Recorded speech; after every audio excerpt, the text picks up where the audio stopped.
Alison Rosen. Alison Rosen is your new best friend. Alison, with her good times never end. Alison Rosen, doing the wavy pencil dance again. Alison Rosen. Alison's your new best friend. Hey everyone. Hi, hello. Welcome to another exciting episode of Alison Rosen is your new best friend. I'm excited to welcome to the cabin comic, podcaster, writer. I'm getting the sense at one point a dancer as well.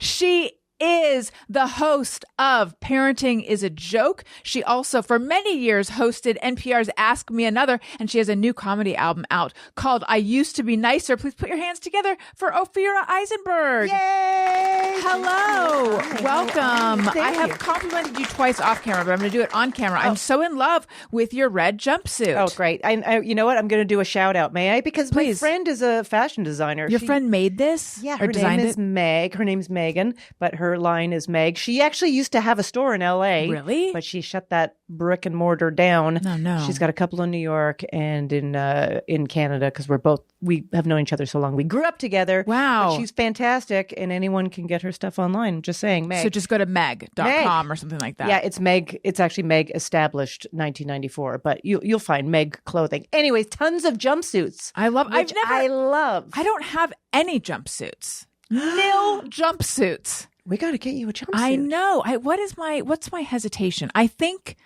One Piece, the thing of like having to get basically Having to pee? naked. that is one of no. It's like I have this notion that somehow the top part of my body and the bottom part of my body fit together in some funky way, which would make it so that a jumpsuit is going to be proportionally wrong on me. Understand? It's a concern. Like I have to be a separate top and bottom person. But as I'm saying it, I'm thinking, well, I could try one. Yes, because Don't have to commit.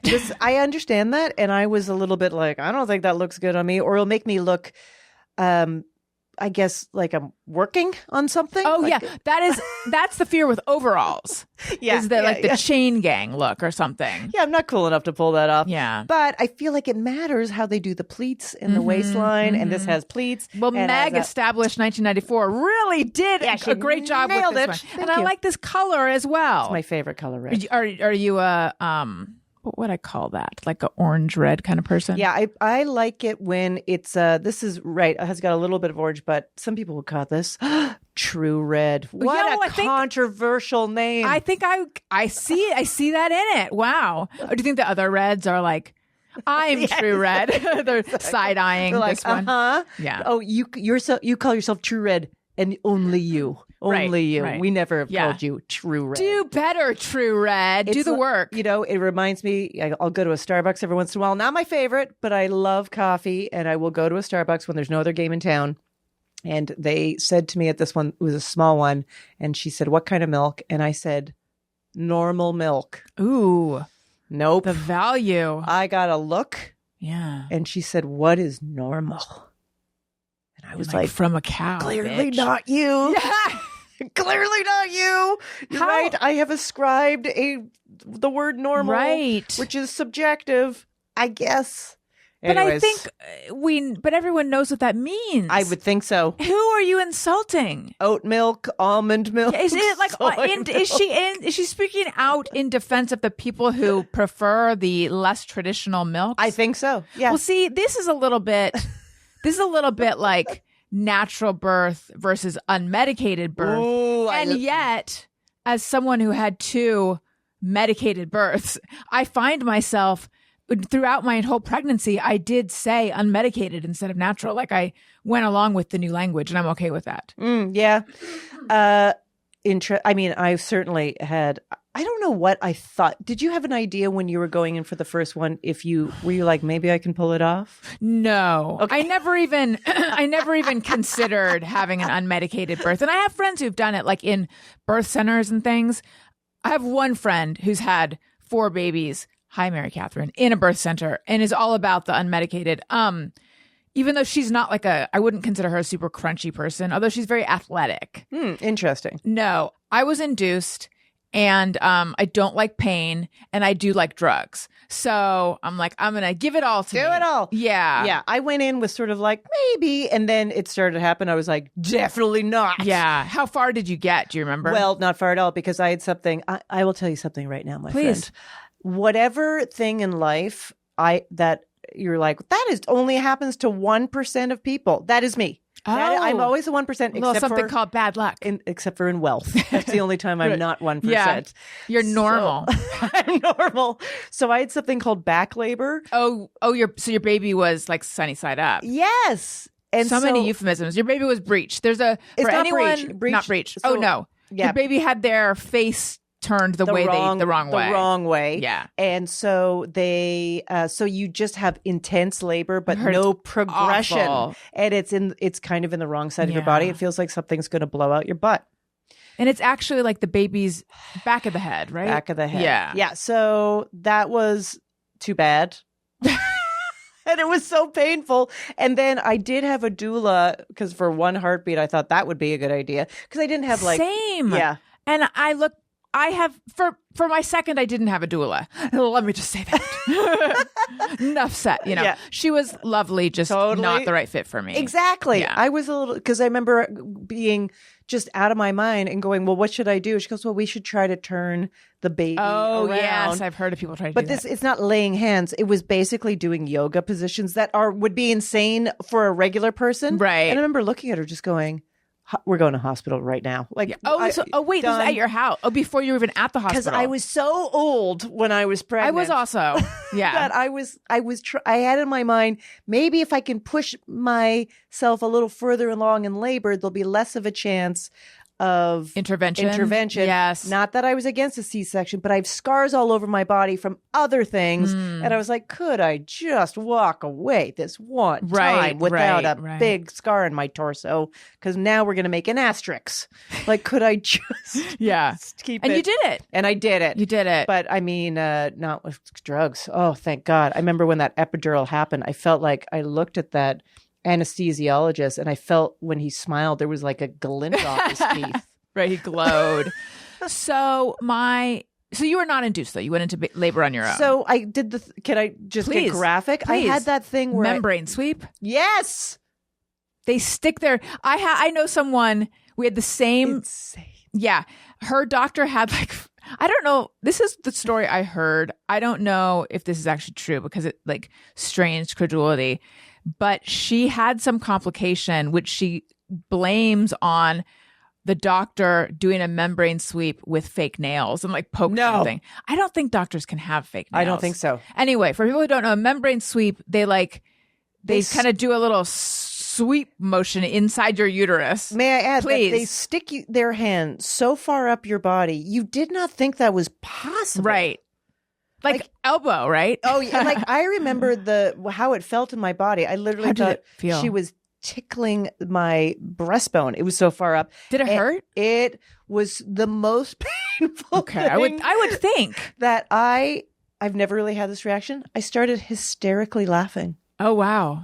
because I felt like I couldn't even attach to the level of insanity that was happening in my body. How are they getting their hand or fingers or whatever through the cervix at that point? Because it's not open yet.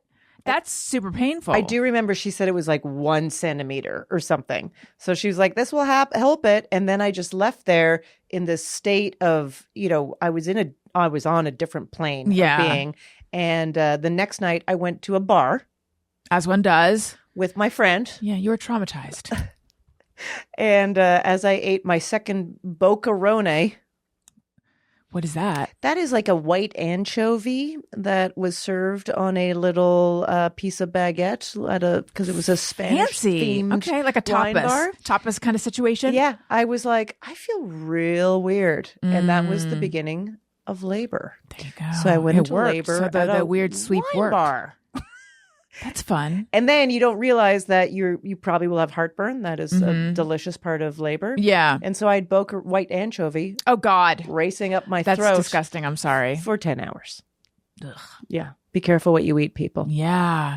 Well, you clearly, I mean, where were you compared with your due date?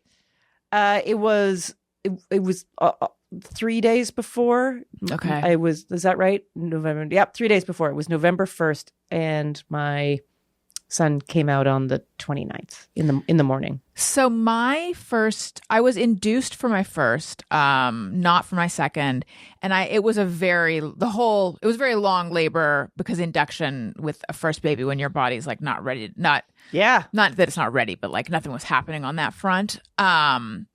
So, and also I had extra fluid with both baby. They could polyamniohydrosis, or that I'm messing up the name, but that makes it so like they don't come down as easily because they keep like bobbing back up. Hilarious. All the possibilities. Yes. So with my second, my water even broke. I'm like, great. But then he was like bobbing back up again because apparently there's something called like a 4-bag. Like the sac can have like multiple bags, or is there something going on where water can come out and there can still be more?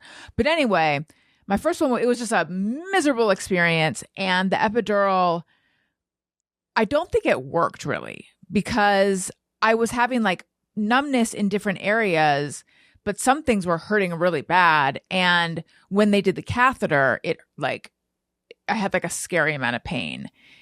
And I kept asking them, like, please just take it out. And they're like, and they wouldn't. And it's a whole thing. Anyway, but all of this is to say, oh my God, that was, like a pretty traumatic experience. With my second, though, as soon as I felt so anyway, I had begun to wonder, but did it really not work? Or am I just like the biggest wuss in the world, And then with my second, when I felt that epidural, and I felt how good I felt compared with being in labor. And like, I felt this like warm, nice feeling going down my legs. I was like, oh, my epidural absolutely did not work with my first baby because with the second. Oh my God, you had comparison. Yes. So with the second, it's like, I was able to like sleep. I felt good. With my first, I was bitching the whole time. Yeah. I was like, you guys, I don't think it's working.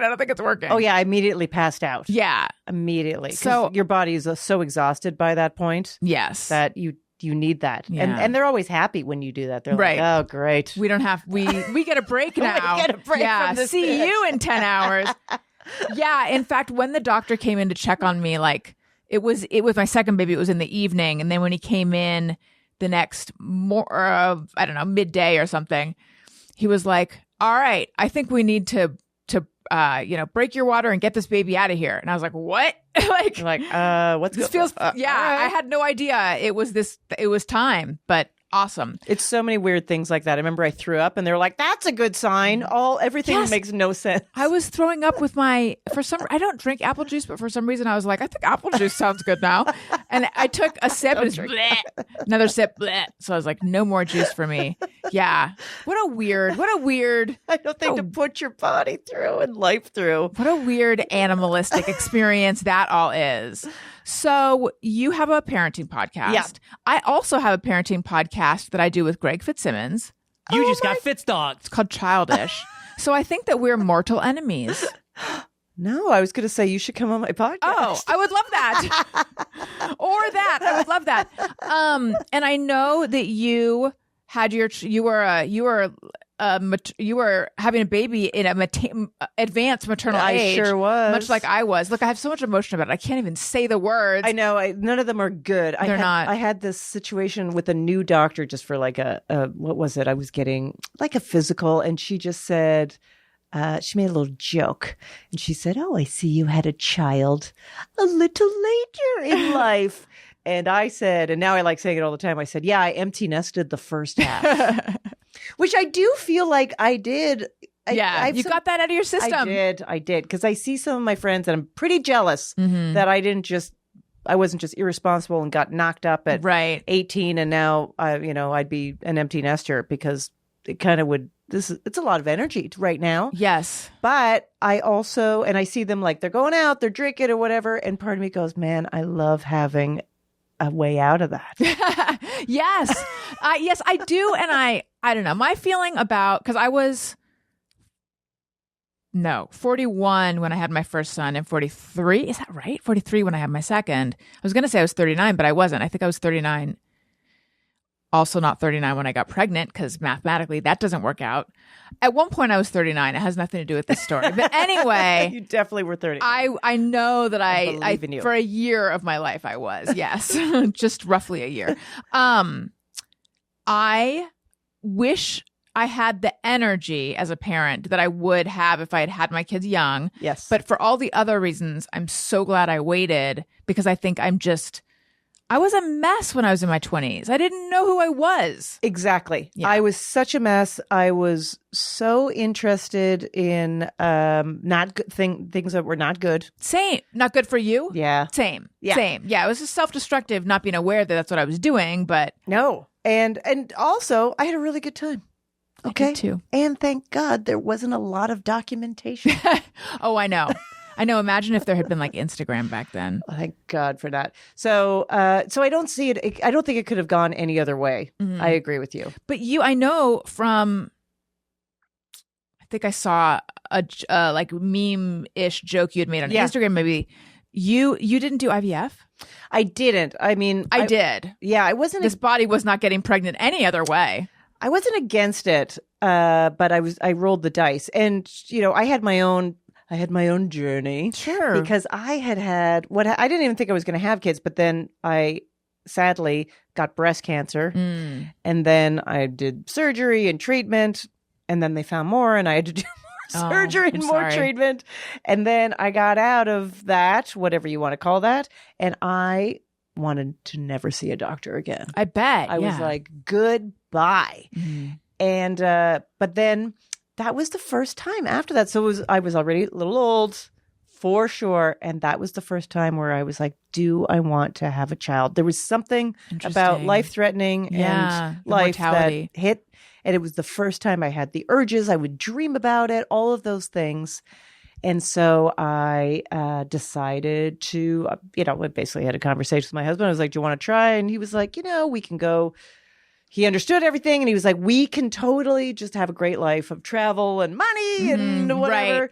or we can have a child. But I made the case to myself that if I didn't try because I was afraid that I couldn't live with that. I could try and it could not work out for sure. That's a whole different way of looking at something, but to not try at all.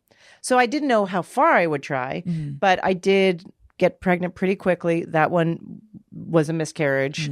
And then there was a complication with that miscarriage, and I had to give blood every week for 6 months. And that was To test your blood? to test my blood for hormone levels because Oh, yeah. that was hell. And then when she was like, all right, it all worked out, I was like, was that what your version of Wait, things working out? What were they What were they So, trying to determine? Again, 1%, I'll always be in the 1%. My pregnancy that was a miscarriage was something called a partial molar pregnancy. I don't know what that is. Yeah, you'll find it somewhere deep in a book somewhere. Right. There's been a case of it. So that is when it has nothing to do with anything. Bad luck. So it's when the grouping of cells is never going to form into a fetus. It's the wrong chromosomal mix. It is a genetic mistake, I guess you could say. And it's a grouping of cells. Right. So that live in the womb, because the womb is a great place for cells to grow. They love it. And so it's irregular, so that is never going to be anything. But they're afraid that one of those cells sticks around, and that would technically be a cancer. I see. So they had to make sure that some level of something was low enough that there were no rando cells. that's right. So they test that with hormone levels, and if they see a spike, they will have to go in and do something more medically invasive. And they never did. They never did, thank God. But it took 6 months. Yeah. Wow. And that was a really rough time. I'm not going to lie. That was even darker than all the rest. And then at the end, again, it was like, all right, you guys can go back to trying. And I was like, I think I'm done. Oh, wow. I think I'm a little done. But then I was just like, but then if you fear and if you don't do it, my own words worked against me. So we tried again, and it happened not super quickly, but it did happen. And then I was just anxious my entire pregnancy. Of course. Right. Freaking out all the time. Yeah. But you know what? But now you have a 10-year-old. But now I have a 10-year-old. Yeah. That's awesome. Unbelievable. Did your husband also not want children, supposedly at the beginning? He wanted children, like he thought he did. Mm-hmm. Like he was like, yeah, I would be really open to that. And then as time progressed in our relationship, because we were together basically 10 years before trying to have a kid. So we had a full amount of a relationship. Yeah. And he, we settled into, first I was doing stand-up comedy. Like we settled into a life that was not very conducive to having children. So he was, I think, going, well, this is the path I'm going on. And then, but I'm not going to say it's always the woman, but often comes in and goes, guess what? We're doing this. Switching lanes. Yeah, exactly. How about you? I always knew I wanted to have kids. Yeah. Like it was never even a question. But in this very vague way where like, I think that for me, my life won't feel, complete, so to speak, or I'll always feel like I missed out on something if I don't have kids. Right. But I didn't feel like my biological clock was ticking. I didn't feel like I felt no physical sensation of yearning to have a child. I got married at 38 and I was always very careful about not getting pregnant, but there had never been an accident. I had never gotten pregnant or anything like that. But I still believed that I bet once I start trying, I will get pregnant right away. People had mentioned to me freezing your eggs, and I was just like I really misunderstood why someone would freeze their eggs. I thought you freeze your eggs so that you can bring a child into the world alone, which is a reason to do it. And I had nothing against that, but also you do it so that if you want to have a child later in life, you will have some fresh eggs. Yeah, you got fresh eggs there because it becomes increasingly difficult. Anytime I would hear people say like the rates of fertility, how they drop, I'd just be like, la la la la la, like this is fear mongering. Like I felt like if I just had this idea that somehow everything's going to work out in some kind of easy way for me. I don't know why I thought that. That's good. And that's like optimism. That's like hope. Those are wonderful thoughts. Yeah. I mean, I guess, yeah. I wish I had frozen my eggs younger. It would have made everything easier. But I just felt like if I freeze my eggs, it was almost a weird superstition. Like if I freeze my eggs, then if I do this thing to bring children into the world alone, then that's me saying I don't believe that I'm going to like fall in love with someone. Like it was all messed up in my head. No, I mean, like I think we all have these sort of witchy thoughts. Yeah, exactly. That rule so I'm our like, life. I have to at least give the normal, like the milk. I have to give the normal way. Again, that's so problematic, that language. But I want to try the way I always thought it was going to go, and then if that doesn't work, so. I also had endometriosis though, and I had surgery in 2011, and I didn't know at the time, but my fertility doctor told me that the surgery that I had like messes with fertility a lot. First of all, endometriosis messes with fertility, right? And the surgery, because I was gonna say my right ovary. Now I've had a total hysterectomy, so I have no ovaries, but they removed most of one of my ovaries because of a cyst on it. So that like cuts down your fertility by quite a bit. So anyway, husband and I got married. We were told try for 6 months. And if it doesn't happen, then go to a clinic. I think we tried for like 4 months and there was nothing happening. So then we started doing all the fertility stuff. Yeah. Which we were incredibly lucky to have 2 kids that way, because I imagine you have friends who've done IVF or you've been close to the process. Absolutely. It's such a mind fuck because it's so physically demanding. It's so expensive. It's like becomes, you are on its schedule. It's not on your schedule. And to be in the midst of that and to know that like there's also no guarantee. There's a good, like I have to do this and also not be hung up on the outcome. That's such a mind fuck.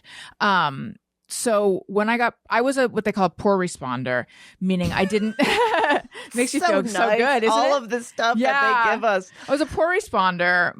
Many women, when you do IVF, you produce a ton of eggs. I would produce like 2 at a time. So they have this they call it minimal stimulation. It's a different protocol. It's cheaper, but you do a bunch of those cycles instead of one massive one. So I did that for a long time. And yeah, the fact that we ended up with 2 healthy embryos out of that is amazing. The fact that I have 2 children it feels like such a miracle. Yeah. And also scientific, but a miracle because No, there was no guarantee that we were going to go through all this, spend all this money, devote all this time, and have children. I was actually pregnant with twins when I was pregnant with my first child.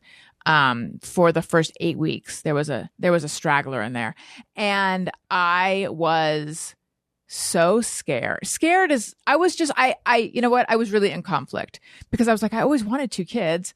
I guess I'm having them now. Right, together. And here we go. Double stroller. But that was never what I wanted. I did not want 2 at the same time. I remember just thinking, we lived in an apartment that had a flight of stairs. Oh, and I was just like, how am I going to get 2 babies down the stairs? Yeah. You're not. And then our air conditioning went out and it was August or something. Was it August? I don't know. It was really hot and I lost my fucking mind. And anyway, then... And you pushed yourself down the stairs? This has nothing to do with the stairs. It just has to do with my mental state during that time.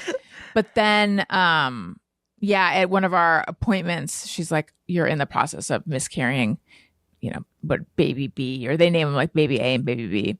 So I was sad, but also relieved. Yeah. Yeah. To be perfectly honest. Right. Yeah. No, that makes perfect sense. And also just, the way this terminology and what were you, sorry, a poor responder? Poor responder. Poor responder. I responded poorly to the drugs. Yeah, I was going to say first responder. No, that's not it. No. Poor responder. And I was high risk, red flags. I always saw red flags geriatric on my file. Anytime someone pulled a file, it had some weird red tab on it. I was like, great. And I opted for all, I was like, give me every genetic test you can give, even though... they even were like, you don't want to do the amnio if you don't need it. If you don't need it because there's a risk of a miscarriage with that, and it increases with women your age. And I went, you know what? I'm still going to do it. And I remember the anxiety about that one. Yes. But I did have this great woman I talked to who was doing the genetic counseling for that. Mm-hmm. And she basically said to me, I know you're hearing all these statistics and they're freaking you out. And I was like, yeah. But then again, I've always been in this weird... So I've had so many things happen to me where I'm in the, lower 10. So statistics are a little ridiculous to me because if I'm the 100%, who cares? And she said, we are working with such bad data because all the data is coming from women 20 years ago and they didn't have all the... Did they smoke? Did they walk? Right. What was their nutrition like? What was their economic structure like? She goes, we know nothing about these women over 40 that were pregnant. All we know is this amount of them had miscarriages or complications. Yeah. Interesting. So she's like, you're helping me gather. I'm going to do it anyway. Yeah. You're like, okay, do the test anyway. I hear what you're saying. But she was like, you're helping me gather data that's going to help future generations. And I was like, good for them. With my second, first I had a CVS test. Did you know that this exists? It's the chorionic sampling. They take a sample of the placenta. So it's like amnio, but an amnio can be done, or it's akin to, but that can be done much later, or is usually done later. Yeah. And this is only done up till the first something or other. I swear to God, I had this too, but You probably did. Okay. So the reason was normally they would do the testing with a blood test. But because I had this other pregnancy, I had this twin, the blood test wouldn't be accurate. Because it would be it's going to show anomalies, and that was the miscarriage. They wouldn't be able to see who the healthy baby is. So they had to do the CVS, which also has a miscarriage risk. So that's what made me think of it. Very small, but still. And how are they getting that tissue? They are going in vaginally, but if they can't get it that way, then they will go in externally. Oh, this shit is so crazy. Yeah. So crazy. And I remember it began to hurt really bad at the end. And they're like, it's just a cramp. We're not even touching you. Because I was get your hand. I didn't say that, but I was thinking like, whatever you're doing, stop. And they were like, we're across the room. They're like, we're on lunch. It's a very convincing cramp. It feels very much like someone is squeezing something inside my body. God, what a weird time all of that is. I don't miss it. No. I don't miss it. No, I don't even miss the first year. I know everyone was like, oh my God. No. And when I see babies now, yeah, I'm like, me too. My husband, especially, you met him, Daniel, especially when he sees a baby, he's like, it's like his biological clock is ticking. He's like, oh oh my God. My husband does that too. And I was like, I just want to remind you that when our kid was a little baby, you were pretty good, but you were also like leaving snot rags on the floor. So yeah. The beginning was so hard. Rough. So hard. I'm impressed you did it twice. I felt so like, man, I just squeezed out this child within a skin of, in every direction. Yeah. I don't think I can challenge those statistics one more time. Do you have siblings? I am the youngest of 6. Oh my God. Well, you really broke the cycle by having an only child. Yeah, and my siblings are so much older. There's 5 years at least between all of us. Oh my God, you come from amazing fertility, don't you? My mother never gave me the talk because she, that was not her style. She was like a teenager during World War II in Holland. Very different mentality. So she never gave me the talk, but she did say to me, us girls get pregnant. And I was like, ah. She was like, be careful, basically. Yeah. Wow, 6 kids. What was that like? 6 kids. So I think, because I was the youngest, I only grew up in my house with 3 of them. Mm-hmm. And I was an aunt the second I was born. Oh. So there was just a lot of us lot of people. all the time. And I didn't really have those structures that I think a lot of people think about. My grandparents were gone. And the idea, like there was no one sent me that $20 check. You know what I'm talking about? I feel like all my friends are like, oh, my aunt would always send me that $20 birthday check or whatever. Yeah, did not have that $20 check. And we used to, growing up, we did huge family dinners in this we had a suburban house in Calgary, Alberta, Canada, with a big dining room. And my mother was really into cooking and a lot. Mm-hmm. And she would invite everyone over once a month and we'd sit around this massive table. And that was the nuclear family. Wow. And so was that fun though? It sounds fun. I loved it actually. And then honestly, as time moved on, I kind of see 3 of these people. Mm-hmm. So there's a lot of fractures. So there's estrangement. There's estrangement. I have that too. How many people in your family? So my parents have both passed away. And Me too. After that, we're a special group. I know. I mean, it surprises me. And I don't mean this as a threat, but it surprises me how many people my age still have 2 living parents. I was just talking to someone who I thought was my age who was like my grandparent. I'm like, you have a grandparent alive? Yes. What's going on? What's going on with that?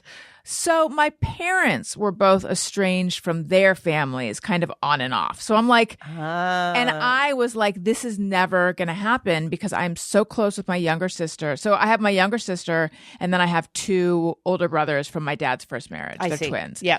They're 11 years older. So they lived with us the first 3 years of my life, and then they went and they lived with their mom, but they would come out for summers. And then one of my brothers lived with us for his senior year of high school. That was actually pretty fun. So, but I was just like, craziness over here, dysfunction. Like, this is never going to happen. And then my dad died. And then a year and a half later, my dad's death was it was sudden in that he wasn't like sick for a long time or anything, but he had really been deteriorating and he was 89. So that was it was like a surprise, but not a shock, or a shock, but not a surprise in that, like, he had been deteriorating. Like had been making an effort to visit him more frequently because I knew like this is he's at the end of his life. My mom, it was very sudden, and sort of, and traumatic. And anyway, like all the stuff that came after that. So like, settling their affairs, selling the house, all of that just like splintered. I know. It's so classic. So now we're all estranged, and dealing with all of that was like the most adult and like thankless adult thing I've ever done. Like clearing out a house, selling a house, all the paperwork, all the meetings, going to the bank 6,000 times because I know they can't they're get it off. right. They're and- total idiots. And like, I no know. offense. Eventually I found a good branch of Citibank, but Citibank was like the worst up until I found the good branch. But it was just like, it was like a full-time job. And where was I going with that? Oh, just the estrangement. And yeah. It was so intense that I think taking a break is good. but I'm still like, is this really how it's going to be forever? I know. And you don't think like the figure, like we all would gather for my mother because that's what she wanted a little bit. And there was an expectation that if you could be there and you would just deal with each other because you had to at a party or a milestone or this or that. Right. And then when that person was gone, first, there, in my family too, it wasn't like there was a crazy inheritance. It was like, hey, how do we split $200 6 ways? Right. Like there was nothing. But still, there are people who are upset about it. Who are like, well, who's getting mom's this ring? Yeah. And I was like, all of that shit. It's so because it becomes so symbolic. It's all you have in a Yes, weird way. yes. And with the Jews, you do this stuff quick. And I think there's one level of that which is really helpful. And there's another level of that where I kind of look back and I go, wow, we had to do that while not even grieving, just utter shock. Yeah. Going through the house and doing that, even though my mother was, she was pretty healthy till 90. And then I kind of like relate to what you said about your dad. Like it was not sudden, but the way she declined was over a couple months and it was clear, like which way, even though I think a bunch of us, well, at least me, kept thinking like just insane that she was going to turn it around. Right. Well, she probably had turned it around a lot before. She had turned it around Same with so my dad, many but times. it's like, it's not, we're okay. Yeah. we had gone on family vacation. There's so many family vacations where I'm like, this could very well be the last one. Yeah. Like starting like 20 years prior. I know. Yeah. So yeah. And I try, I'm the one that moved the furthest away, which I didn't even though I've done it for I've been out of that country and across the country for 25 years. I've never thought about the fact that that is kind of symbolic of how I feel. I was like, oh, so you moved to the other side of the entire country and then down a country. So I try to go back and see these people once a year and do my best, although they're kind of scattered. So I just do my best. But it's not like anyone ever comes out to see me. But wait, you see 3 of them. So that means there's some that you're not seeing. My oldest brother passed away. Okay. So there's that. But I didn't see him before because he estranged himself from the family.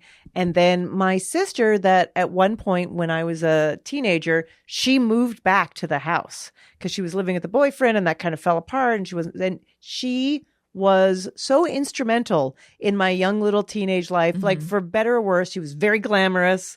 So I was like so enthralled with like the makeup and the clothes. She had amazing clothes and would go to nightclubs. She was really into going. Sounds so cool. Yeah, she was so cool. And beautiful. And she also, she would take me and my friends when, I guess not great, but we were underage, and she took us to a Chippendale show or some offshoot of a Chippendale show, which was hilarious. Yeah. And she, allowed us to drink around her. If we How much older was she? She was 15 years. Oh my gosh. Yeah. Substantial. Yeah. Was she the eldest? 12 years, 13 years. That's right. No, two more boys ahead of her. Yeah. So, but then she life moved on and we were still close, but then I think this is totally not fair. But my sister's not going to listen to this. It'd be great if she did. Get in touch anytime. I love you. But she became, I think, an alcoholic, maybe other things. Maybe she always was an alcoholic. Yeah. Sometimes you can't tell when you're that much younger. Yeah. And then she got a divorce, and her kids grew up and left the house. And I feel like she just went away. She just went away. Is she in Canada? She's in Canada. Yeah, but recently I will say that every once in a while we text, and she was very mad about how things were divided up at my mother's house. And she didn't show up for the funeral, claiming that she didn't have enough money for a plane ticket. I'm not saying that someone doesn't have enough money for a plane ticket, but I also seem to remember that that is the one time you get a free ride on an airplane. There is a bereavement rate. Yeah. That is the one time. Right. So whatever. Didn't want to be there. That's a choice. But recently I did text her happy birthday because it was her birthday in the summer. And she wrote back that she had quit drinking and she was going to the gym all the time and had never felt better. Oh, good. And I was like, all right, well, maybe they're on a new path. Don't know. Yeah. Guess what? There's still first times in this life that are ahead of me. Yeah. But my other sister, who's 10 years older than me, we are pretty close. And my brother and I, on and off, he became a little bit of, in America, we call it a Trumper. And in Canada, we call it an Albertan.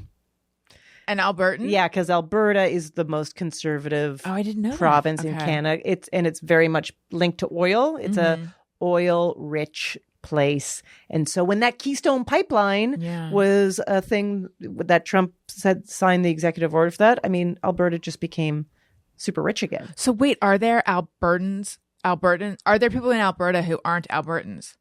Sure. Yeah. And are they constantly trying to make it clear to people like, I'm not one of them? Kind Though of. I technically am because I live here. Yeah. I mean, so there's I do think when Trump became president and that whatever came with all that kind of behavior being people feeling emboldened because they're like, someone's finally talking my language. Right. And I'm in power.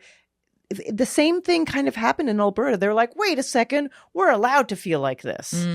And so they actually were voting recently, Alberta, to separate from Canada. Oh, wow. They want to They separate. want to secede. Yeah.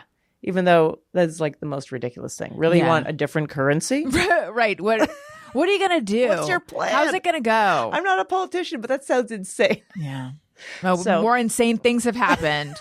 So I mentioned, because you mentioned something about dancing. Were you a dancer? Yeah, so I took ballet when I was a kid. I wasn't great, but I was pretty good if I worked so hard. I had to work so hard to be pretty great. But people were just naturally better. That's how it goes with dance. So I took ballet for 15 years as a little kid.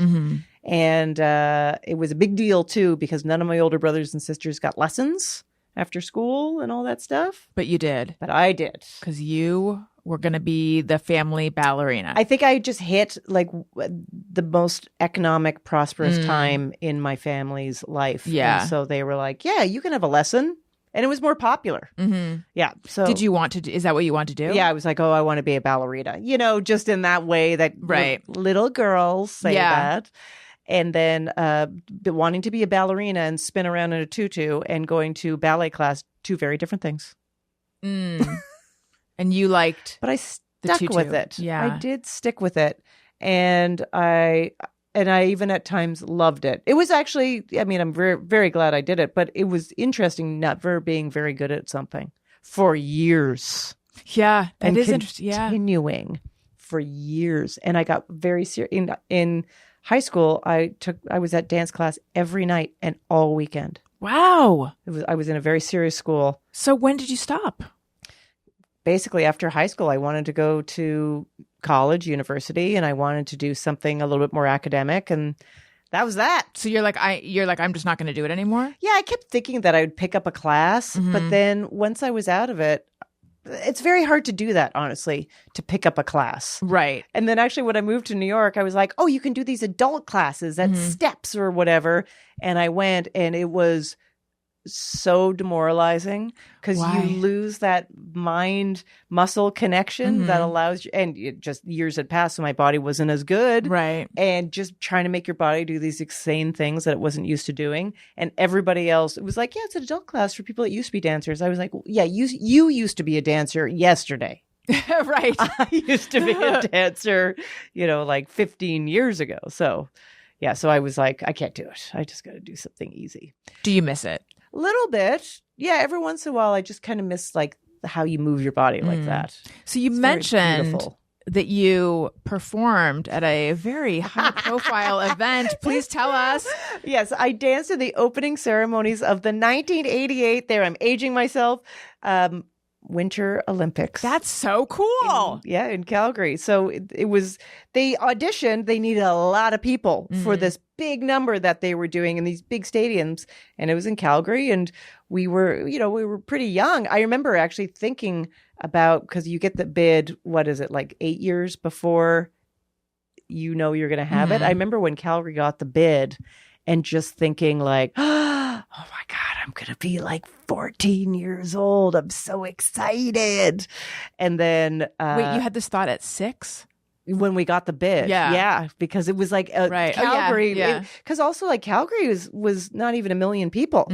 So it kind of felt like this was such a big deal for the town. Yeah, to get an Olympic bid. Oh my God. And what was the dance like?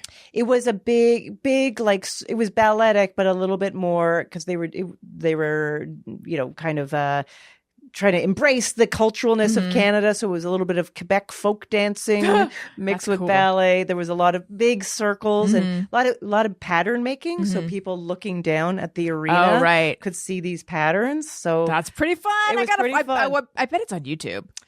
I can't find it. Oh, okay. But I will tell you, I have this memory because they gave everyone Winter Olympics, so it was cold out, open air, a huge stadium, this Saddle Dome, and they gave everyone a poncho to put on at the opening ceremonies in the audience. And I remember we finished our dance, and then we got to go over to the side and wait while all of the athletes came in, but we were there watching, and I looked up, and everyone had their poncho on, and one side was all the flags of the world. Oh, how cool. And the other side where there was the Olympic rings, and then there was the Canadian flag. And it was so amazing. That's really neat. Yeah. So how did you get into performing? Mostly because of childhood trauma. You mean stand-up? I guess. Well, what did you... So you went to college in Canada and then you moved to the U.S.? Yeah. So I got a cultural anthropology degree. Okay. So useful. So delightful. And then I thought maybe I'd become an academic. I really did not know.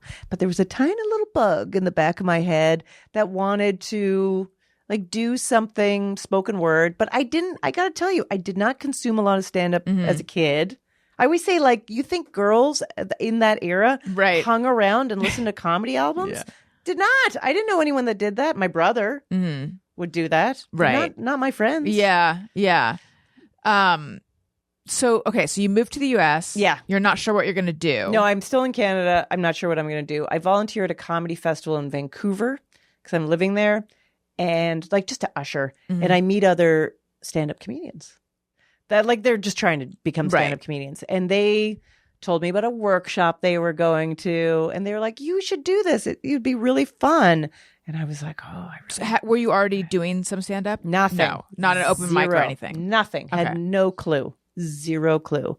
But I'd always been told I was funny, like, in my later years of life, which I always thought was an insult because as a girl, I wanted to be pretty. Of course, yes. And in college, I wanted to be smart. And I kept being told I was funny. And so, so then I went to this class. I did not have the money for the class. And I thought I could skip out before they asked for the money. Not, I mean, what a story I created. They asked for the money at the beginning. Right. Yeah. So then I still took out the money. I went to an ATM and took it out. And I think I had $17 left in my account. And I was just like, I'll deal with that later. And I took this weekend workshop, which was whatever. And but people were getting up there in a workshop setting and they had an act. So I was starting to see that. I just told stories that you kind of tell your friends over the years when you think you're funny. Right. And the guy running it, who strangely was out of Austin, Texas, he said those magic words. He was like, "You got something, kid," know? And I was like, "Oh my God." And then you do the graduation show, which is ridiculous. And was it good? Was it bad? Somewhere in the middle, probably. But I did get a laugh. And that was intoxicating. And so then it was just about figuring out should I do this again? How do I do it again? And I did it a couple more times at that club in Vancouver. There was you would call in and put your name in for the amateur night. And then they would call you back if you got a spot. And I did it a couple times. And I wanted to do it more. And those people became my friends. And then that was my group. but it took years before I took it seriously because I was so afraid of it. So were you like, I'm just kind of doing this over here, but I'm pursuing something else as my career? Yeah, I didn't know what I got into as I didn't go to school for this, but I got into doing IT, like fixing people's computers, mostly not like taking it apart so much, but helping them with all their stuff. And I was like, it was pretty lucrative, but I didn't love it. You didn't have a passion for IT? All my whole life, writing fiction. Loved writing. Did not assume that was a job. But I loved writing. I love writing memoir. I didn't call it memoir when I was younger. Right. Memoir. I'm 14 writing a memoir. But I loved writing fiction. So there was some thread going there. It just took time to find it. So you moved to New York. Yeah. And then what happened? Well, so I actually ended up doing pretty well in Canada once I put my mind to it. And then I was like, oh, God, I want to see if I can do this in New York. And so I moved to New York, and it was like starting not zero, like negative 50. It's so hard, so impossible. Bringer shows. I didn't know anyone, didn't know how to get stage time. But New York had a good bar scene of stand-up. So I started getting into those places and met so many people that actually became really big. Like the people that I remember that would do the bar show with me, Jen Kirkman and Eddie Pepitone and Eugene Merman, and there was lots of other people, but just those people who, some people quit, even some really funny people quit because the business just weeds people out. Right. And some people went on to do all kinds of cool stuff. So like what would be considered the alternative scene? It was the alternative scene. Yeah. Yeah, because I just couldn't figure out how to get past at the clubs. Right. It took a long time. Right. And I was probably just not good enough. There could have been that. No, it's not that. I was there. It's not that. I was there. I know what it is. I will say, so you do bringer shows. That was one of the first things I did. And it was hosted by Jessica Kirson. Oh, yeah. Kirson, sorry. And you had to have 4 people. And I basically barked all day around my friend Meg's store, jumpsuit callback. And I got 4 people to agree to come to my show. And then you need these reservations before you even go to the show. Such a crazy scam, or is it? I don't know. And then I got there. Only 2 of them showed up. Oh no! So what happened? Did they not let you go on stage? They were not going to let me go on stage. Rude. I know. And these people bought drinks. I felt so bad. And they used to mark it off on a piece of paper. And I was sitting there and I was looking at the piece of paper, and the person left to go deal with something. And I just marked people beside my name. And because good for you, you're crazy like that, I marked like 4. So I it didn't even mark 2 to make it my minimum. Yeah. I added 4 people. That's right. She brought 6 guys. She's bring her in then. I get another minute. Yeah. And then, and then I went up and I did okay. Then you're supposed to go up and kill. That should be the end of the story. But no, I did not. I did okay. Yeah. So it was just so hard. Whatever. It took forever. Yeah. It sounds hard. Yeah. But you stuck with it. I stuck with it because I'm a glutton for punishment. Just like the ballet. Wow, I'm making my own patterns here. At a certain point, you started doing NPR stuff, right? Or radio? I actually always did radio throughout college. I had a radio show. Oh, cool. At what was college it called? radio. Or what was it? I did. So I was doing a jazz show. I did a jazz show. I love that. Why did I do a jazz show? Because at the radio station, when you want to show fast, you go with where they need people. And they needed someone to do a jazz show. They needed someone to do a jazz show. Because everyone wanted to do like rock or alt or whatever. So I was like, I'll do the jazz show. Did you know about jazz? Not really. Nope. But why not learn? Yeah, sure. And then I started dating jazz musicians. So then I really learned. Do you listen to jazz now? A little bit. Yeah. I mean, some of it I just never got into. And I think if you're not a musician, some of it requires a different way of thinking because I can't follow the music like a musician would. It's so fizzy. So fizzy. That's a great word. It's a good word for jazz. Yeah. Some jazz. It was called Chill Until Firm.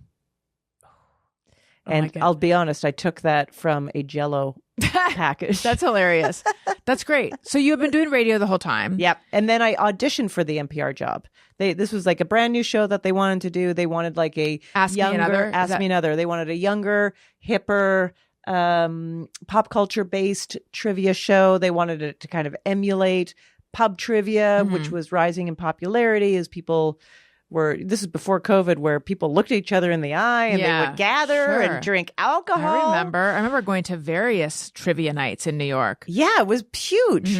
So that was their impulse to emulate it, and they wanted a female host because really just to flip the gender role, because trivia is so traditionally in the hands of men, dudes, and dudes play it, and dudes talk to each. I mean, I they even host it. Yeah, even see my kid, the way he talks with his other little kid boyfriends. They all talk in trivia. It's like, did you know this? Did you know that? And while the girls are like plotting world domination. God, what do my sons talk about? They talk about. There's a lot of talk of Minecraft, lately. Yes. But my younger son is like a font of trivia. It's just the way the brain, like it's like tickles facts. their brain in a way that, you know, and I understand they say that more men than women use AI or embrace AI. So interesting. And I was thinking, I was like, I totally get it. Because sometimes my husband will be like, I wonder if Scorsese, you know, had a cold when he was directing, you know, blah, blah. And I'm like, who cares? That's stupid. Yeah. But then he puts in ChatGPT and ChatGPT's like, how interesting. Yeah. Why? What a great question. You're so insightful to have thought of that question. I can't wait to find more information for you. That's so funny. Yeah, I feel like I have used ChatGPT. Everyone switched to Claude, but I'm still using ChatGPT. I was super into it. It's too strong. I was using it too much probably for a while, and then it gave me like bad advice. And then I'm like, "Fuck you." What was the bad advice about? It was about I'll give you the full story. I'm into it. I had a nose job and a mid facelift. Okay. And in New York. And I needed someone. My doctor was like, do you have someone who can help you remove the stitches? Do you have a dermatologist who can like help remove the stitches? And I'm like, I don't have a regular dermatologist. I have to just give let me just back up and give my my disclaimer, which is I had wanted a nose job since I was a teenager, and my parents were my dad was a doctor and very like opposed to any elective procedure ever. Interesting. Yeah. He was just like, why would you do that? I think he just felt like when you do an elective procedure, there's like any procedure comes with risks. Sure. So why would you opt for that? You know? So then you got a good nose, I gotta say. We did a good job. I feel like is that the old nose? That's the old nose, yeah. Okay. All right, that was a good nose too, though. But... No, it was. See, you can see the old. I mean, in my point, I'm pointing to my logo.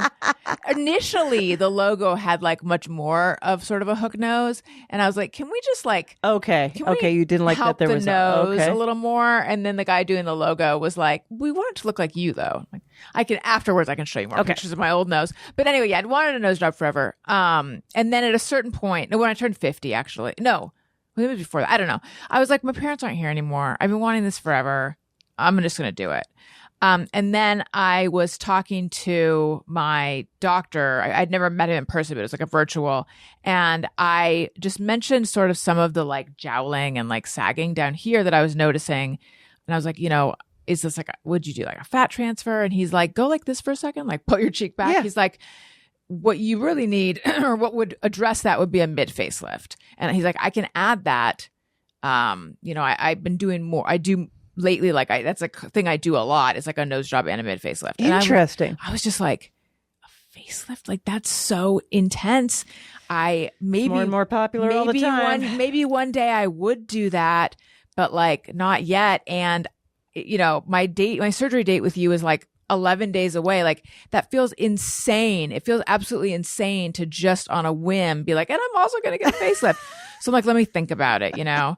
And I was just like, because I had been so methodical with the nose job thing of like, I met with all these different doctors and I was really worried about afterwards feeling like I made a mistake.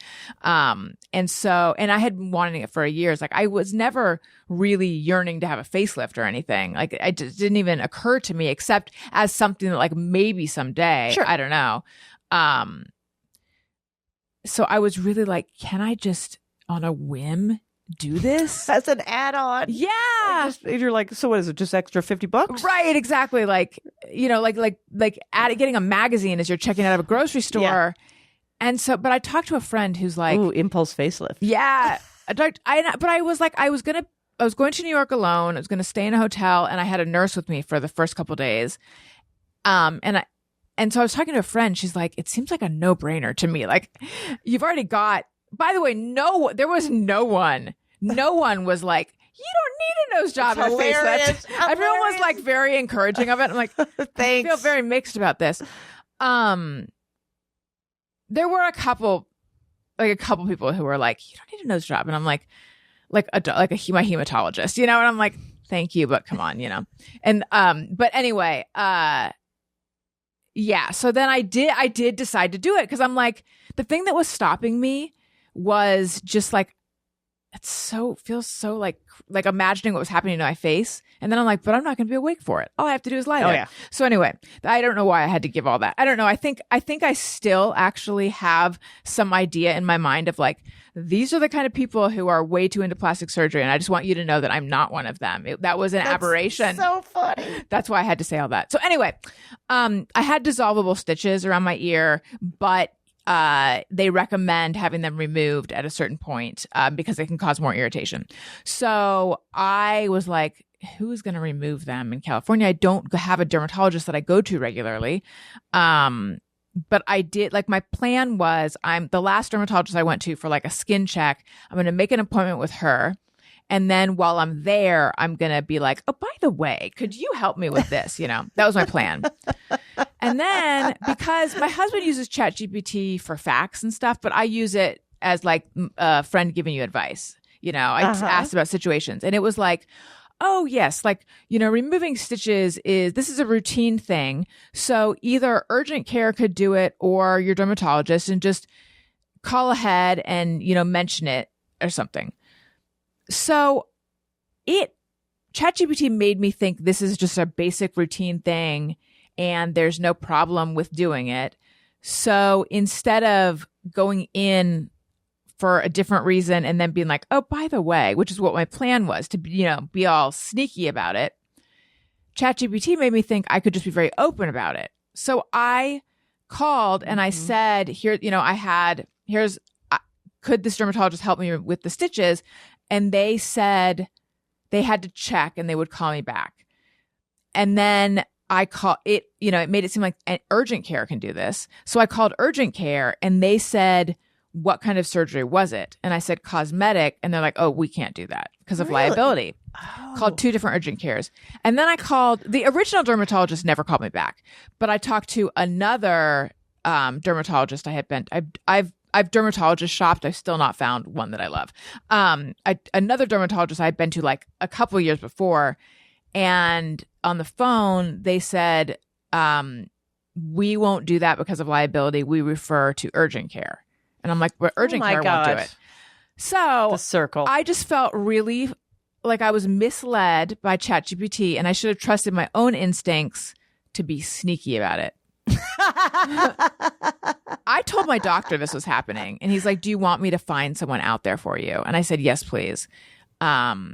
And I thought about saying to him, by the way, I'm in Burbank. He's in New York. Like, I don't. Oh yeah, right. But he ended up finding me someone. I don't know if you know LA geography at all. He found me a plastic surgeon in Santa Monica, which is like as far away as possible. But it took me over an hour to get there. That was okay though. But then I got there, and that guy who was very nice was like, oh, it looks like they've already fallen out. I was like, are you kidding me? Oh my God. So he ended up not taking anything out because they, like, the surface ones had already fallen out. You're like, I guess I'm just hanging in Santa Monica for the day. I mean, it was reassuring though, because he's like, but everything looks good. And that did help me to hear that. That's the one. I really liked my doctor that I went to. The whole experience was really good. The one thing that I feel like was the thing that I don't love the most is that I really would have liked to be able to go to my follow-ups in person. So, yeah, the one thing I like ChatGPT for is because I think what it is able to do is not creative work. I am worried about it giving medical advice. Yeah. It should. I mean, in theory, these AI things should be curing cancer, solving so many Yes. diseases because it has the ability to aggregate years of data and all. Like, this is the dream, but no, Right. just going to put musicians out of work. Cool. Right. And So- artists. Yeah. Yeah. But it's really, just everything. I have customer service problems. Mhm. I have to call customer service or insurance companies with problems because there's just screw ups all the time. Yeah. And I am not very good at it. Mm-hmm. I feel like I never Yes. succeed. Customer service is where it's helped me as well. And it's given me a script. It's given me a script. And Yeah. I am grateful for that Mhm. because I do not think like that. Yeah. And I feel like it's really good for basic kind of Yes. corporate For complaining. crap. Corporate, whatever that corporate crap. Yes. Or if you need to, or marketing crap You to know a what certain it's degree. really bad at, though, and I imagine as a podcast host, you get this too. Do you get pitches all the time that were obviously written by AI? So clear. It's so Like every day. Yes. And it's like, okay, this is the third pitch I've gotten this week that is like mentioning the same three Guests. the same three details from my most recent episode that you 100% didn't listen to. I know. I get that too. It will Yeah. be like, I loved your episode with Right. Alison Rosen. The way that you guys, hashed it out. Yes. Like all these But, words. you know, like, but also talked about the lighter side of plastic surgery. I Yeah. think that and you know- spoiler alert. Yeah. They love to say that. Yeah. Spoiler alert. Yeah. Yeah. And then they pitch someone who is like absolutely not Terrible. a good fit. I know. Because I deal with comics on my parenting podcast, and it's always pitching me like, this person is a expert, they're a expert in childcare and a psychologist. And sometimes I'll respond to it and I'll go, send me a clip of this person talking, because everyone's done some podcast, Right. some even within their field Yeah. for a company. That's a good And then idea. they will be the driest people. I'm like, this is no fun. Right. Right. I can't do this for an hour. I No. think that they use AI. I don't know who's behind it though. Is it the guest? Someone is using AI to compose a list of parenting podcasts This is true. or whatever, and then they're using AI or I don't know who to do I don't a know who's form doing what. letter. And Yes, to go out to everyone. It's like with Childish, it's like, no, I'm not going to have your professor of boring Yes. on. We don't have guests. We had guests for a period of time like 6 years ago. This is whatever. I know. Whatever. It's so funny you Yeah. say that, because I even got one this morning and I was like, what? It was something horrible too, that I was like, this is so depressing. It was like a story of an empty Yes. nester Yes. who, was depressed and wrote a book. I was like, oh, please. No. But the good thing, the silver lining in all of that, I would say, is that now when I get a bad pitch written by a human being, I still don't have their person on the show, but I'm like, at least like I will give it much more attention because like, I can I'm tell grateful. I'm grateful it's a real person. Yeah. I used to respond to the ones that would just like, I had a couple lines that I would just be like, not a fit for my show. Thank you so much. Yeah. Just to be nice. And then the onslaught of AI happened. And I was like, oh yeah, I'm not responding. Yeah. anymore. No, it's really annoying, but you know what's not annoying at What? all? Quince. Do you know Quince? I'm Quince, in the words of Yes. Greg. Okay, because Greg Proops is like the fruit. I'm like, no, I mean, it is a delicious fruit. The website that has amazing clothing. I love. Yeah. bought like my, because they do their own brand. So I was like, I want these kinds of Birkenstocks, but I'm not paying $250 for them. You're gonna get them at And Quince. I love yes, them. I am. I was a fan of Quince before they became a sponsor on the show. But what I didn't realize is that they have amazing kids clothes.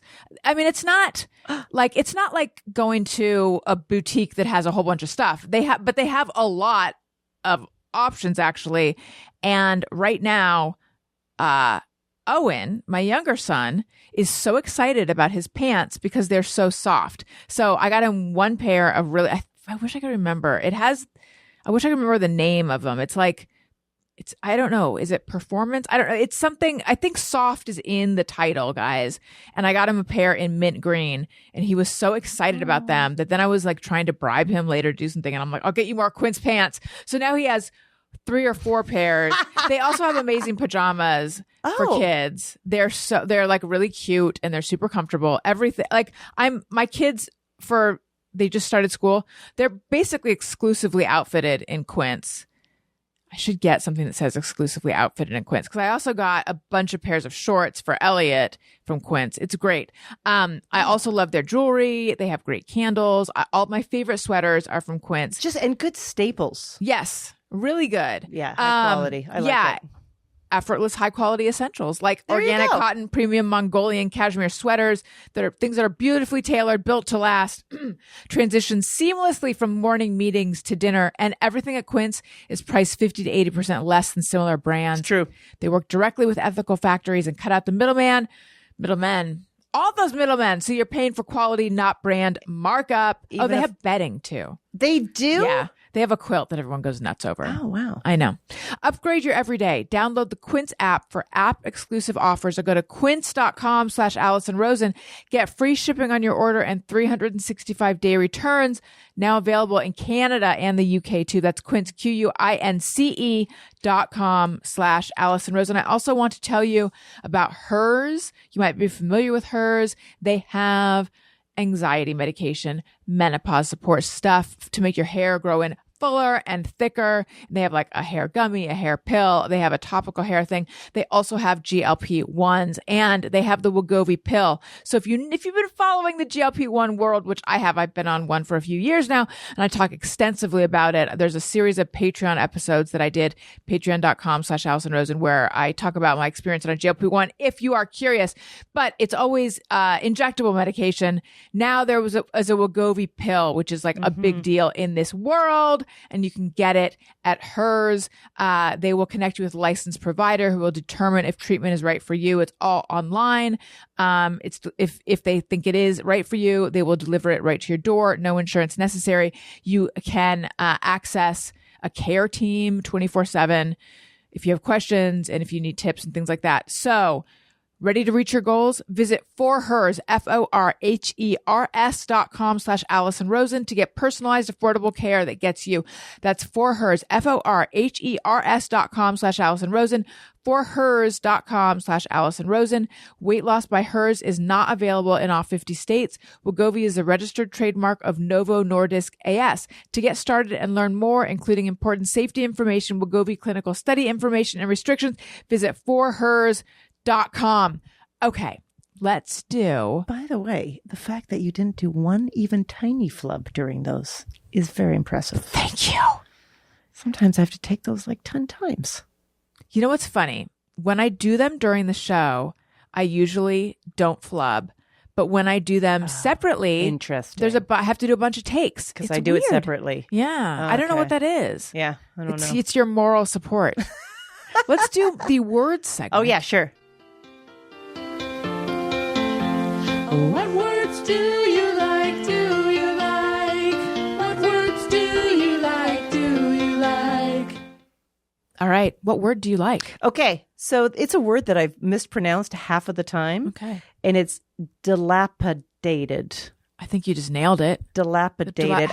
When you say it wrong, how do you say it? I use a T instead of a D, so I would say dilapidated. That sounds right, though. Thank you. Yeah, maybe it should be I just actually had to dilapidated. make sure I got it right because I still can't get in my head which is wrong and which is right, but it's dilapidated.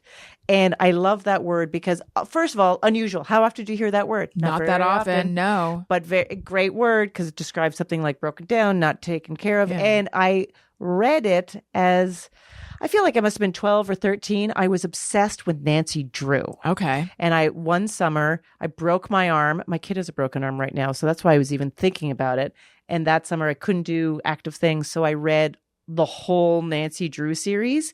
And because they're always going to basically these dilapidated weird haunted houses, Yeah. it was like that word was in there a million times, dilapidated. And it's so useful. I As like a it. person, you can feel dilapidated. Yeah. I I'm run down, man. I'm dilapidated. dilapidated. Or dilapidated. Now, the problem is now I will always wonder, is it dilapidated or dilapidated? A word that I remember from Nancy Drew, Yeah. heirloom. But I didn't know how it was pronounced and I didn't know what it meant. But I just remember, because I have not read a ton of Nancy Drew, but in fourth grade, I remember reading one and being like, what is this heirloom? Heirloom. Yeah, that's what I. You know what though? I'm going to say I think some places regionally. Oh, do they say pronounce heirloom? Mm-hmm. I think so. I also didn't know what it was. And but... sleuth. I mean, I didn't know the word sleuth. That was that's like page 2 of the first Nancy Drew book. Right. Sleuth, and I was like, what's a sleuth? Not in Nancy Drew, but in my Young Love series, I encountered the word virgin. I was like, what is a virgin? Oh, yeah. so sweet. That book went right over my head. It was called If It's Not Funny, Why Am I Laughing? And it had this girl, I still remember her. I believe her name was Mimi Canfield. And there was like this guy, Lars, and then some other guy. And there was this contest at their school, I think maybe to see, it was like, I think it was guys seeing how many girls they could sleep with, or maybe it was girls seeing if they could lose their virginity. But and I remember in the book, she had like very unruly red hair that she would wrap around a soup can each night. But anyway, I didn't understand this book.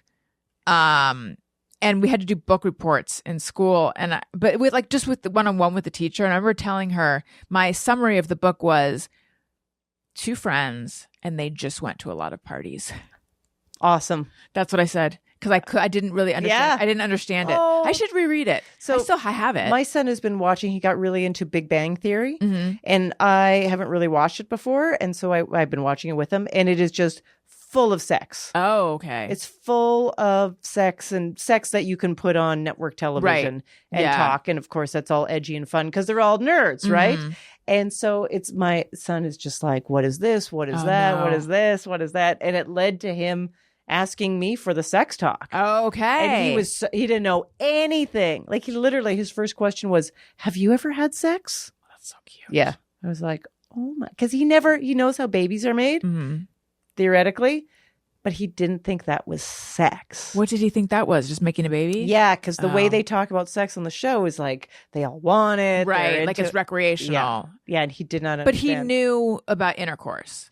So when I explained to him about it again, because I think when we just said the baby, we just were something very simple like the penis gets inserted into the vagina and then there's sperm and there's an egg. And so, I think this was, but then when we went through it again, he was like, and he was disgusted, just grossed out, just completely grossed out, mortified. Yeah. Oh, I do not like when those things come up. Yeah, we explained it to Elliot a couple years ago because he was like, I think he said where do babies come from or how are babies made or something. But something had happened. Oh, I know. We were in Hawaii, and on the plane there, he had said to me, something like, I don't know if I want to have a baby. And I said, well, it's not you that, you wouldn't be pregnant with the baby. And he's like, no, but I mean the stuff that comes before that. And I said, what do you mean? And he said, like when people are like, and then they get all crazy. And this was like, it was one of those like, oh my God, I got to tell my husband, oh my God, like, what are you talking about? Where did you hear it? Yes. Yeah. So that is when I realized, he knows more than I think he knows. So then when he asked, I was like, well, now's the time. You just got to put the connections together. Yeah. I know. Recently, my kid asked me, he goes, well, what's a condom? And I was like, I like that you're talking about safe sex. You don't even know what sex is. But this is going to be even harder to explain. Yeah. Ugh. And my therapist is like, they will pick up on your discomfort. I'm like, oh, yeah. I don't know what to do about that. I'm very uncomfortable with these conversations. And also, guess what? Yes. Yeah. Pick it on up, kid. I know. Oh. Yeah. I'm not supposed to be comfortable with everything. Come on. No, I really, talking about it right now, though, I'm just thinking like, I really need to be much more comfortable with these conversations. I don't know. Because I feel like, don't do this to me. Don't make me talk about it with you. But that's like not a great attitude. Okay. So here's the only tip I have, Please. and I did this by accident with that, even with the sex talk, he goes, Mom, so he's basically said, give me the talk. Give me the talk. And I said, well, okay, do you want me to talk or do you want to ask questions? Oh, that's good. And he said, I'll ask questions. Oh, that's really good. Because then you don't accidentally overload them with things that are beyond their level or you don't whatever. have to do some paragraph while you're like struggling to find your own way. Oh, that's so good. So there you go. Thank you. That's Pleasure. a very, very helpful tip. The other thing that I struggle with, now we're doing your parenting podcast. Love it. The other thing that I struggle with is I don't want to like destroy his innocence about anything and about the world. And I know. This is a fine line. I remember it Razor's starting edge. very, very young when I didn't want him to be like, don't walk in front of the window naked, Yeah. But how do I explain why? And so then it would kind of be like, well, it's just, but like what the specific thing I don't want to say is, but maybe I should, maybe it's irresponsible not to, but like there's creepy fucking adults out there who want to see naked children and I don't want you to be in danger. I know. Like I don't want to say that. I hear you. I mean, what was it? Because we were somewhere outside. It was really hot, and my kid was a few years younger, and he was like, I said, just take off your shirt. And he was like, what? I go, yeah. And he goes, okay. Are you allowed to take off your shirt? And I said, no. And he was like, why? And then I was like, you know what? Don't take off your shirt. Yeah. Yeah. Because like that's a whole other thing. Like The disparity between men and women and like the creepiness. And I know and you just, and then they play, I think Minecraft is okay, but Roblox, I've disabled it all. So there's no chatting or whatever. Yes. But then you have to explain like, well, in that one area, they do know that like they can't put anything personal online because there's bad people out there who could do bad things, but they don't know any details beyond that, which maybe almost makes it scarier. I don't know.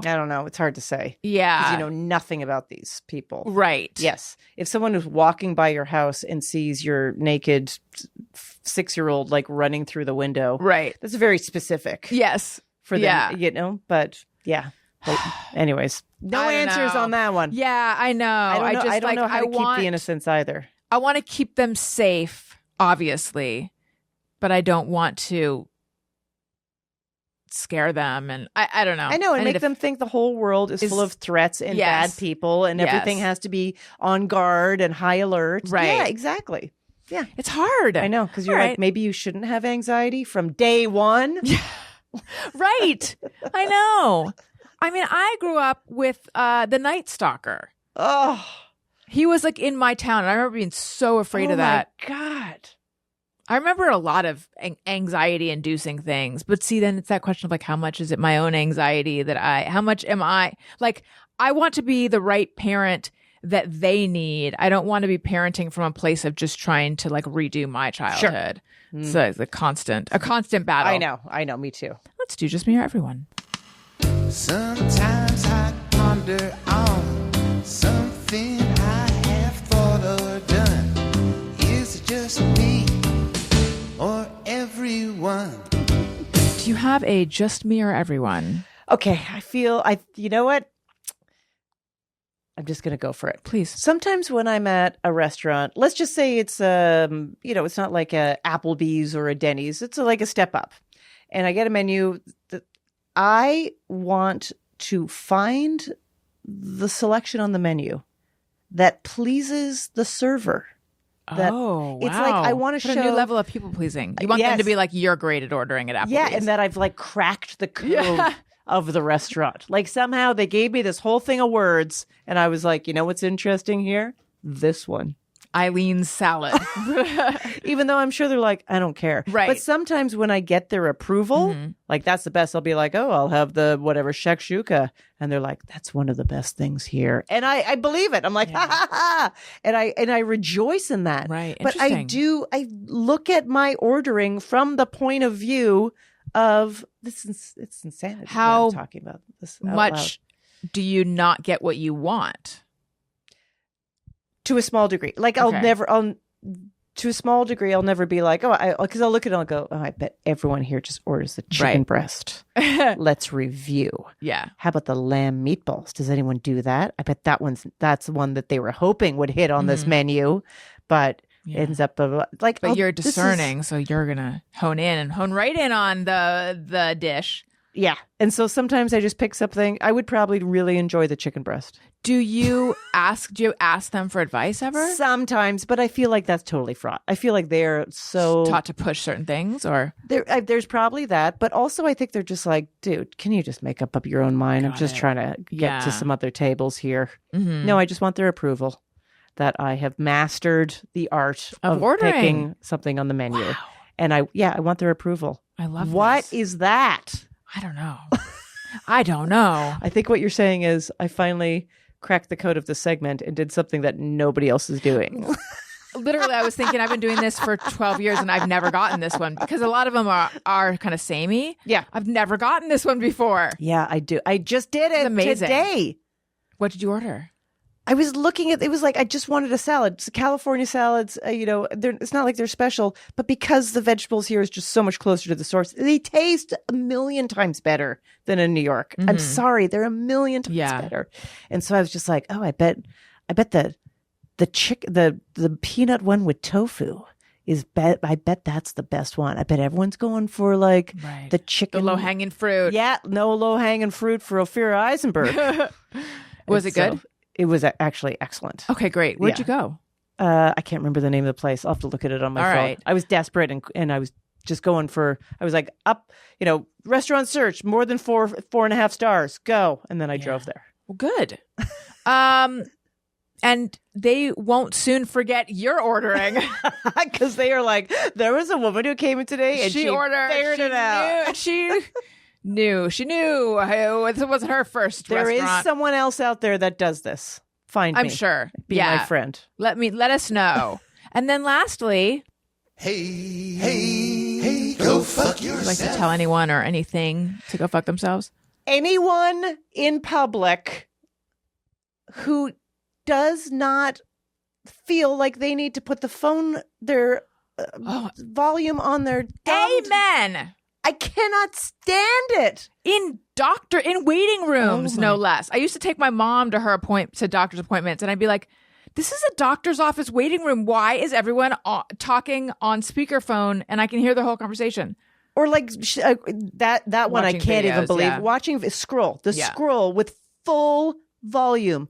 You're not in your own living room, people. Everyone has earphones. Every single person has earphones. They issue them at birth. Right? Everyone has a pair. They come out of the vagina at birth with the child. Right. Everyone has earphones. And just the refusal. Yes, what is going on? I don't. And how is it not bothering you? When I open up Instagram or something, if I'm in public and it makes a sound, I'm like, I feel really embarrassed. Mortified. Yeah. Let alone just, going. Yeah. I mean, there's a couple times where someone is playing like Candy Crush, or a gambling game with the cha-ching, and it's on full volume, and I'm like, you're just being a complete jerk, and you know it. Right. And someone said, it's the boomers. I was like, I have taken stock. It is not the boomers. It is all ages. It is all walks of life. It's a scourge. I hate it. Problem. Hey, people who aren't silencing your phone. Hey, go fuck yourself. Yeah, it feels good. Well, this was so much fun. Thank you, Alison. Thank you so much. You're amazing. You're amazing.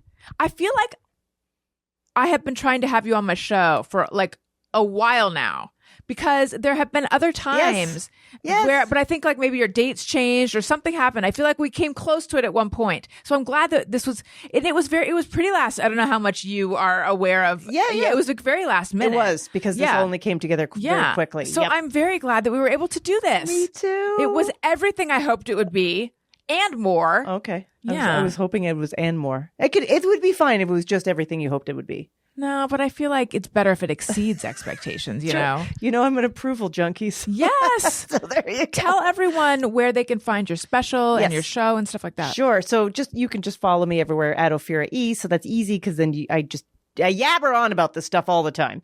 And there's clips. But my new special Did you say you yabber? I yabber. I like that.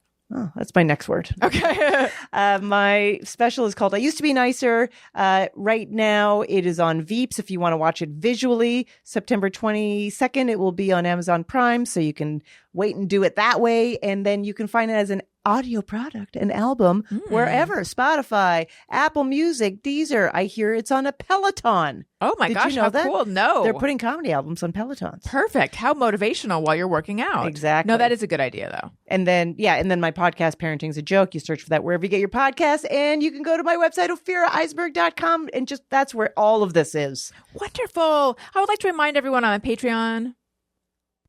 Patreon.com/Alison Rosen. Weekly bonus episodes, a level where you can text and I'll text you back, more fun stuff. Also, I'm on Substack. Substack. There we go. AlisonRosen.substack.com. If you like what you're hearing, please tell a friend, click 5 stars, leave a good review, subscribe to me on YouTube, youtube.com/Alison Rosen, because I am quietly putting videos over there. Yeah, I had done it and then I had stopped and now I'm back. We're back. Good. We're wearing lipstick and everything, everyone. Thank you again. Listeners, thank you for listening. I love you. You matter. Goodbye. Hey, do you know about the Alison Rosen Show?